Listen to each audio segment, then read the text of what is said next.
Ashamaa hordoftoonni koo har'a aappii ajaa'ibaa tokko isiniif qabadhee dhufe. Aappii kana hundi keessanuu ni jaalattan jedhee abdii qaba. Aappii kana osoo hin buufatin bira dabruun hin danda'amu, dhoorgaadha jechuudha. Aappiin kun maal yoo jettan, fakkeenyaaf miisenjara yoo namni isiniif barreesse miiseejiin gubbaa irratti isiniif dhufa. Miiseejiin gubbaa irratti isiniif dhufa. Garuu WhatsApp, Imo, Viber gubbaa irratti isiniif hin dhufu. Keessa seentaniitiin namaa deebistan. Amma aappii tokko isiniif qabadhee dhufe. Aappiin kuni WhatsAppiin, Viberaan, Imoon, Instagram, Telegram yoo namni isiniif barreesse akkuma miisenjaraa isinitti miiseejiin gubbaa irratti isiniif dhufti jechuudha. Akkuma miisenjaraa isinitti gubbaa irratti isiniif dhufti. Aappii kana baay'ee jaalatan jedhee abdii qaba. Aappii kana buusuuf Play Store seenna. Play Store seennee Direct Chats kunoo isa kana jechuudha. Direct Chats ani install godhee jira, isin ammoo install godhaa. Ani ammoo open godhee seenuu sunirraa eegama. Okay, kunoo open godhee jira. Ani isin egaa buufattan booda open gootan. Erga open gootanii akkanatti isiniif dhufa. Akkanatti isiniif dhufa. San booda kunoo enable notification kan jettan jechuudha. Isii tuuyitan in ibsitan jechuudha. San booda garana isin fida ofumaa isaatii as keessaa direct chat kan jedhu kana ibsitan. Isa kana jechuudha. Isa kana on gootan. Kunoo allow jedha as biratti allow kan jedhu kana tuuyitan jechuudha. Inni amma ifee jira jechuudha. San booda duubatti deebitanii kunoo as biratti get started kan jedhu kana isa tuuyina. Get started. Kunoo akkana nu dhufa. San booda kunoo xiyya kana garana ooftanii jechuudha. Gara dalgaatti jechuudha. Xiyyuma kana tuuyitan. Gara dalgaa. Ammas hima tuuyitan. Ammas irruma deebitanii tuqtan. Kunoo ammas. Okay, san booda akkanatti nuuf dhufa. Erga dhufeen boodatti kunoo iddoo raayitii tana iddoo kana tuuyitan jechuudha. Iddoo kana tuuyitanii kuni gaafii qabdaa jedha. Kana baak gootan duubatti jechuudha. San booda akkanatti siif dhufa. Kunoo jidduu kanarratti apps kan jedhu jira. Isa kana tuuyitan jechuudha. Apps kan jedhu kana tuuyitan. Apps kan jedhu kana erga tuuyitaniin boodatti kunoo aappiilee nuuf ibsee jira.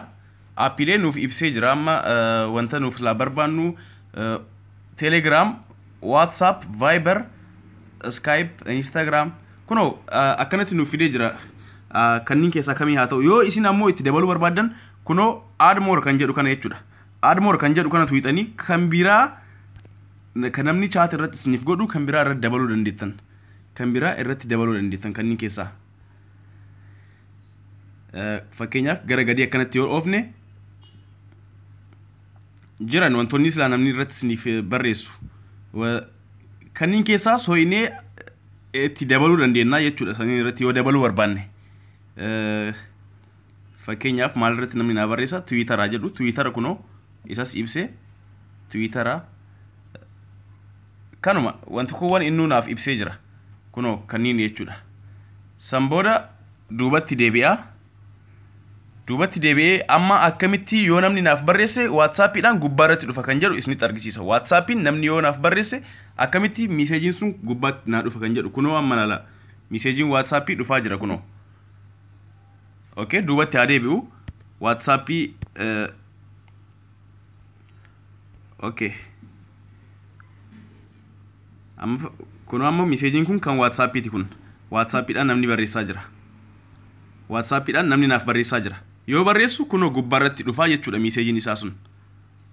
Ani aappii kana baay'ee jaaladhee jira. Share godhaatii waliif daddabarsaa. Baay'ee salphaadha. Kunoo WhatsAppiin naaf barreeffame amma. Miiseejiin akkuma miisenjaraatti kunoo gubbaa irratti naaf dhufe jechuudha. San booda ofirraa akkanumatti gaddabarsuu dandeettan yoo akkuma miisenjaraa san jechuudha.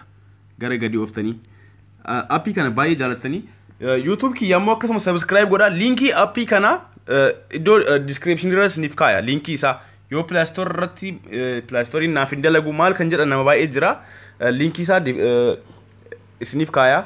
Achirraas buufachuu dandeettan jechuudha. Fakkeenya viidiyoo YouTube kiyya jala seenaati iddoo linkiin irra taa'u yoo jettan jechuudha. Namni hin beekne yoo jiraate. Kunoo asuma keessa fakkeenyaaf viidiyoo tokko yoo gantuu nu ta'e mee aappiileen duraan barsiises baay'ee jiru. Mee okay fakkeenyaaf viidiyoon yoo akkanatti baname linkiin sun ammoo viidiyoo isin barsiisu jala jechuudha. Kunoo iddoo kana yoo tuqxan ashama harka fuunee hordoftoonni koo hundi keessanuu akkam nagaa jirtu. Kunoo xiyya kana yoo tuqxan jechuudha. Xiyya kana yoo tuqxan akkanatti gara gadi iddoo linkii isinii fidaa jechuudha. Amma kanarra linkii biraa waan hin kenneef akkanatti argachuu dandeettan jechuudha. Yoo isiniif kaayammoo achirratti argattan. Kanuma isin barsiisuuf dhufee hordoftoonni koo galatoomaa viidiyoo kana share godhaa waliif daddabarsaa nu jajjabeessaa share gochuu hin irraanfatina yeroo hundaayyuu subscribe godhaa kunoo meeseejiidhaan WhatsAppiin dhufu akkanatti gubbaarratti naaf dhufaa jira jechuudha. Kun amma fakkeenyaaf gruupiidha meeseejii gruupiiti akkanatti gubbaarra dhufa.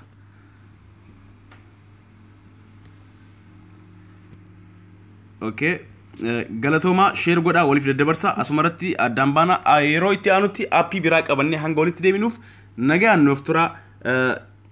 Yeroo hundaayyuu subscribe gochuu hin irraanfatina. Oro MP4 YouTube kiyya kunoo Oro MP4 seenaati subscribe godhaa.